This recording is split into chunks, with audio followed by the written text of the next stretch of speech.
안녕하세요. 2022년 크리스마스 저녁입니다. 오늘 하루 잘 지내셨죠?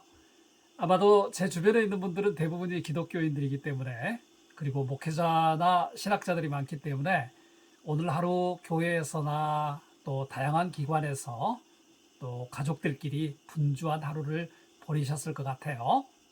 제가 오늘 저녁에 평소 존경하고 그리고 제가 늘 아꼈던 서재필 박사님의 글 한 편을 여러분과 함께 읽으려고 합니다. 서재필 박사님은 대한민국, 우리나라의 근대화 과정에서 굉장히 많은 고생을 또 노력을 하셨지만, 그분의 개혁에 대한 꿈은 국내에서 이루어지지 않았고 급기야는 미국까지 도망 아닌 도망을 가셔서 피신을 가신 거죠. 필립 제이슨이라는 이름으로 바꿀 정도로 어려움을 느꼈던, 당시의 지배 권력의 추적과 그리고 지배 권력에 대한 두려움을 느끼면서 미국에 안착하게 됐던 서재필 박사님. 역사라는 것은 때로 승자들에 의해서 기록되는 경우가 예나 지금이나 많습니다. 옳고 그름을 떠나서 마지막에 권력을 잡은 자들에 의해서 또는 힘을 가진 자들에 의해서 역사가 서술되거나, 그리고 그 서술된 역사, 규범화된 역사로 공부하는 세대들이 많은 것은 역사가인 저희들뿐만 아니라 현대사회까지도 비극 중에 하나이지 않겠습니까? 아마도 서재필 박사님, 그리고 저희가 꾸준하게 연구해 왔던 정한경 박사님, 헨리 정으로 알려져 있죠. 왜 그분들은 그렇게 올곧은 삶을 살려고 애썼지만, 누구보다도 우리 민족을 사랑했지만은 우리에게는 다른 분들에 비해서 상대적으로 잘 알려져 있지 않을까, 그런 고민을 우리가 한번 같이 해보면 어떨까 하는 생각이 듭니다. 이번 달에 생각보다 많은 분들이 서재필 박사님의 책을 찾아주셨고요. 저희가 기독교와 민족을 잇는 기독교 민족 지도자 중에서도 정말 우리가 본받아야 되겠다 하는 분들의 글들을 정리해서 한글로 출간한 적이 있습니다. 서재필 박사님은 자주독립 민주개혁의 선구자라는 이름으로 저희가 출간을 했는데요. 우리 박사님께서는 한국에서 도망가셔서 피신하셔서 미국에서 굉장히 많은 활동을 하셨지 않습니까? 그래서 영어로 된 글들도 많고요. 저희들이 박사님의 한글은 영어로 출간을 하고, 또 영어는 저희가 선별해서 한글로 번역해서 이 책에 담아 보았습니다. 이 책 말미에는 한국 기독교 역사연구소의 김승태 박사님의 주옥 같은 에필로그가 들어있기 때문에 우리 김 박사님의 설명을 통해서 여러분들은 서재필 박사님, 기독교인으로서 서재필 박사님, 민족의 지도자로서, 그리고 근대화와 민주화, 개혁에 대한 열망을 담았던 서재필 박사님에 대한 이해를 여러분들이 심화시킬 수 있을 것 같습니다. 저는 오늘 크리스마스 저녁에 우리 서 박사님께서 당시에 방송하셨던, 영어로 하신 건데 저희가 한글로 다듬어 보았습니다. 1947년 크리스마스라는 제목을 가지고 여러분에게 서 박사님의 마음과 뜻을 그분이 쓰신 방송 원고에 기초해서 함께 나누고자 합니다. 그럼 한번 본문 속으로 들어가 볼까요? 예수 그리스도는 1947년 전에 태어나셨습니다. 그는 유대 어촌에 가난하고 보잘것없는 집안의 아들로 태어났습니다. 33세가 될 때까지 예수는 아버지를 따라 목수 일을 하는 평범한 목수에 불과했습니다. 그가 장성했을 때 예수는 신으로부터 영적 메시지를 받았음을 느끼고 새로운 약속, 즉 신약을 전하러 나갔습니다. 이어지는 그의 포교 활동과 순교는 잘 알려진 바로 이 시간에 다시 장황하게 말할 필요가 없을 것입니다. 소위 예수교인 기독교의 가르침과 이상을 믿는다고 고백하는 사람들이 있는 모든 문명 세계에서는 그의 생일을 경축하는 행사를 지키는데, 저는 오늘 여러분들께 이 행사의 중요성을 상기시켜 드리려 합니다. 이 세상에는 약 20억의 인구가 있으며 그중 2분의 1 이상이 기독교를 믿고 있습니다. 그렇게 많은 이들이 예수의 영적 지배에 충실할 것을 약속한 이유가 도대체 무엇인지 생각해 보도록 합시다. 개인적으로 기독교의 가장 중요한 원칙은 예수가 제자들에게 명한 내 이웃을 내 몸처럼 사랑하라입니다. 처음에 이 엄명은 지키기 어렵지만 그 깊은 의미를 더 알아보면 따르기에 그다지 어렵지 않음을 알게 될 것입니다. 제 생각에 이것은 다른 사람들이 당신에게 해주길 바라는 대로 다른 사람에게 하라는 황금률의 본질입니다.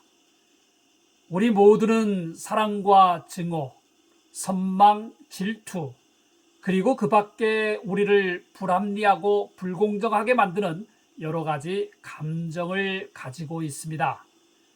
우리는 사실상 아무런 근거가 없는데도 나쁜 의도로 다른 일을 의심하곤 합니다. 우리는 독단과 자만, 열등의식, 자신감 부족, 헛된 낙관론, 근거 없는 비관론에 빠지곤 합니다. 우리가 지성과 분석력을 키우지 않으면 우리는 종종 이러한 감정의 희생물이 됩니다. 무엇보다도 인간에 대한 진정한 사랑을 소중히 여기면 우리는 이러한 감정을 극복하고 자신을 통제할 수 있습니다. 이러한 인간에 대한 사랑에서 다른 많은 사랑이 솟아납니다. 조국에 대한 사랑, 아름다움에 대한 사랑, 어린이에 대한 사랑, 불행하고 가난한 이들에 대한 동정, 고통에 빠진 이들을 도우려는 마음이 모두 그런 것입니다.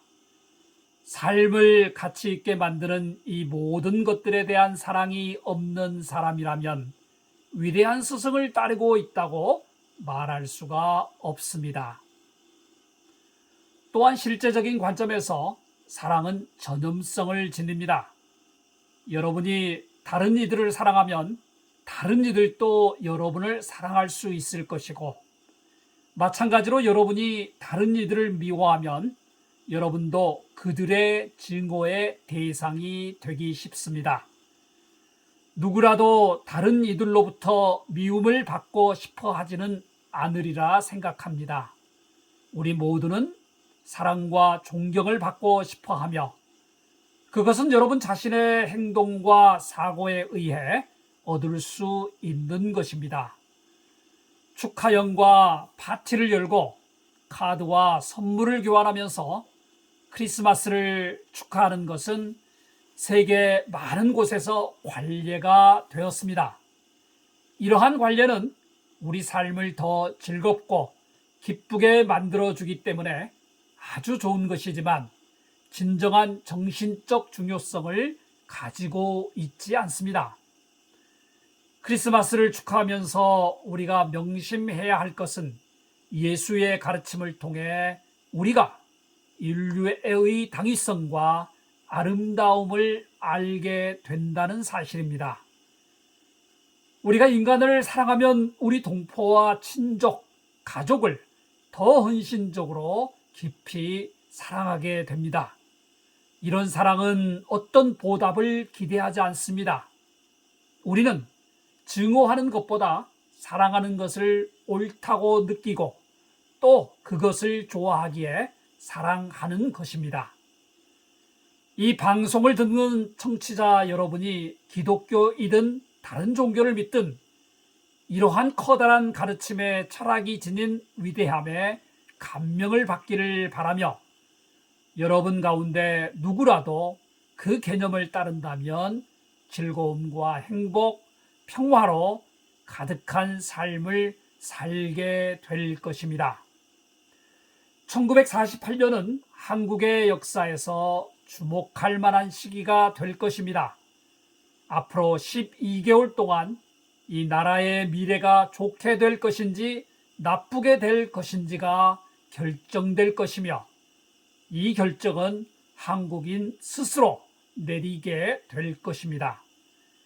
한국인은 과거에 그러한 힘을 가져본 적이 없기 때문에 이런 결정을 내리는 힘을 갖게 된다는 것이 이상하게 들릴 수도 있겠지만 압도적인 세계 여론이 한국인에게 이 막대한 힘을 주었으며 한국인은 세계의 나라들이 자신들에게 맡긴 그 힘을 사용하는데 전례 없는 책임을 지게 되었습니다. 그 권력 행사의 첫 단계는 국회에 보낼 대표자를 선출하는 것이며 다른 어떤 누구나 어떤 것도 아닌 한국인에 의해 한국인을 위한 진정한 한국 정부를 세울 고난을 갖게 될 것입니다. 이 선거의 유일한 목적은 진정으로 한국인을 대표할 사람이 누구인지를 가려내는 것입니다. 자신들이 한국인을 대변한다고 주장하는 사람들은 많이 있지만 많은 경우 그들의 주장은 사실이 아닙니다. 다가오는 선거에 대한 한국인의 진정한 대표가 선출될 수 있게 해줄 것입니다.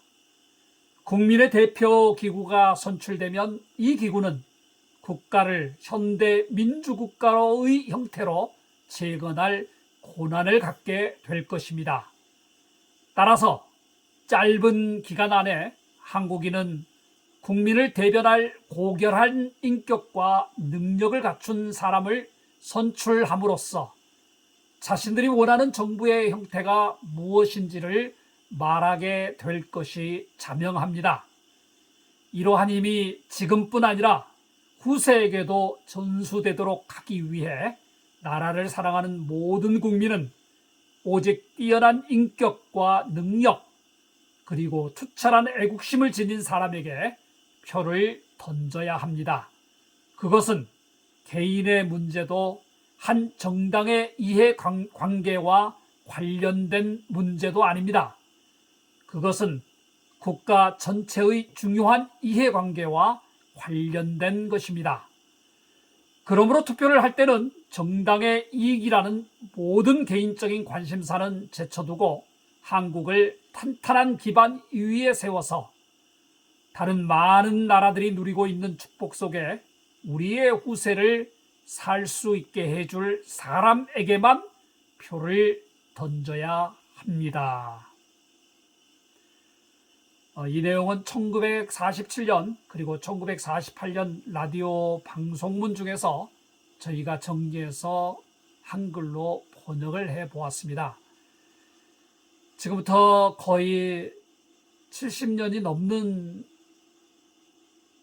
세월 전에 말씀하신 거지만 어쩌면 지금도 우리에게 여전히 많은 것을 가슴속에 울려주는 메시지가 아닌가 생각을 합니다. 이 크리스마스에 우리 주님의 탄생에 그리스도의 탄생을 축하하고 그리고 그로 말미암은 우리의 구원과 또 다른 희망의 동터옴을 즐거워할 뿐만 아니라 우리 사회와 우리 민족에게 바로 크리스마스의 정신이 전달되기를 염원했던 서재필 박사님의 염원처럼 우리도 다시 한번 그런 꿈을 꿔보면 어떨까 하는 생각이 드는 저녁입니다. 오늘 남은 시간도 행복한 시간이 되기를 원하고 연말과 연초에 여러분 모두의 또 모두의 가족과 사역에 하나님의 축복을 기원합니다.